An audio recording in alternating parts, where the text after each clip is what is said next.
entrei no primeiro ano no IMF. Quando eu passei para o segundo ano, eu fui contratado para dar aula de laboratório. No segundo ano da escola. No segundo, no terceiro, no quarto, no quinto, e eu sempre fiquei no laboratório lá da física, como contratado. Na época, 1964 que eu entrei, aí veio 1965. E os militares dispensaram uma grande parte dos professores da UNB. E a UFG foi destacada para auxiliar nas aulas lá na UNB.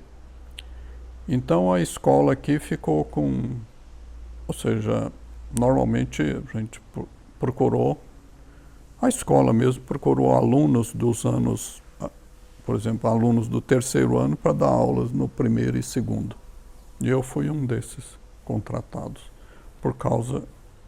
Não, mas eu seria monitor mesmo que não tivesse UNB. Eu gostava de ajudar no laboratório de física.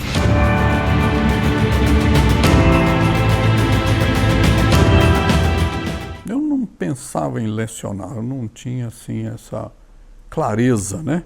Mas tinha, né? Porque eu não saía lá do laboratório. Só que eu não tinha consciência que eu gostava de lecionar. Aí, quando eu fui fazer o concurso lá para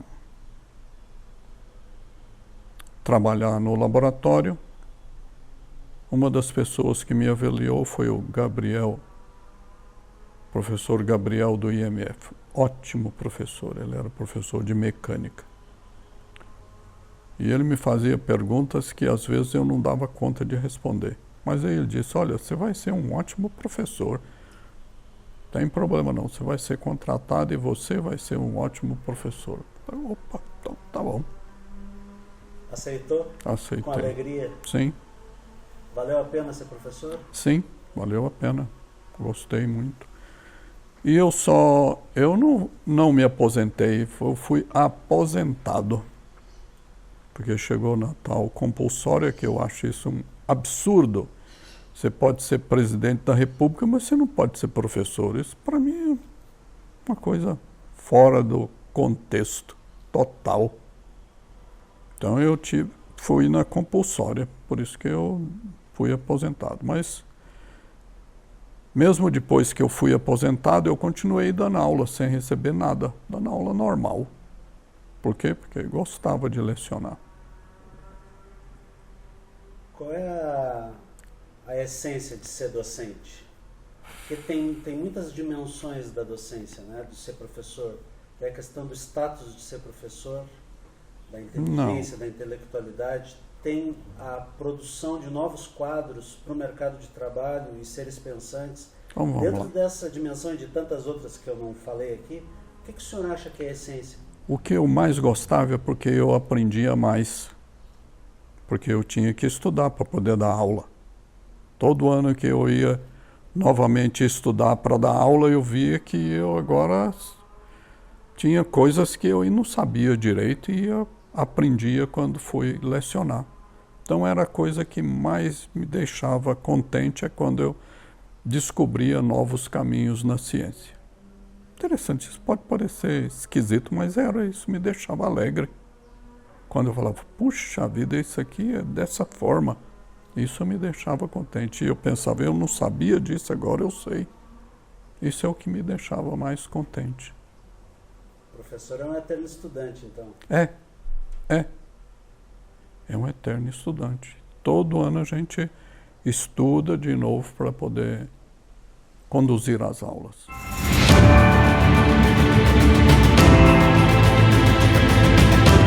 Acho que o UFG é um ponto, vamos dizer, é algo muito importante para, não é para Goiânia, é para toda a comunidade que tem aqui em volta, né? Assim como a USP é importante para São Paulo, Unicamp, o UFRJ no Rio, eu acho que a UFG tem uma parte muito importante na nossa cidade. Eu acho que grande parte do que a gente tem na qualidade de vida e na qualidade dos profissionais em Goiânia, a gente se deve ao UFG. Eu acho que a UFG é a pedra fundamental, ainda continua sendo, né? É claro que aí depois tem a Unicamp, mas grande parte das pessoas que tiveram formação na UFG. Então a UFG é importante. Eu acho que ensino gratuito é uma coisa correta de se fazer. Na Alemanha o ensino não é pago. Não. Se eu ganho uma bolsa e vou para a Alemanha, lá a universidade não é paga. Não tem que pagar. A universidade é gratuita. A universidade e o ensino lá é gratuito. Não é gratuito, é o governo que custeia, né? Eu acho isso muito importante, porque isso dá oportunidade para ficar mais igual, né?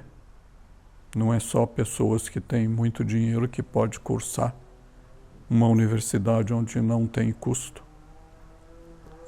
E a gente, como professor, a gente vê, tem muitos alunos que tiveram uma formação difícil, uma formação assim de vida muito trabalhosa e difícil, com pouco recurso, e são ótimos alunos. Então eu acho que todo mundo é igual. Então a universidade gratuita para mim é fundamental.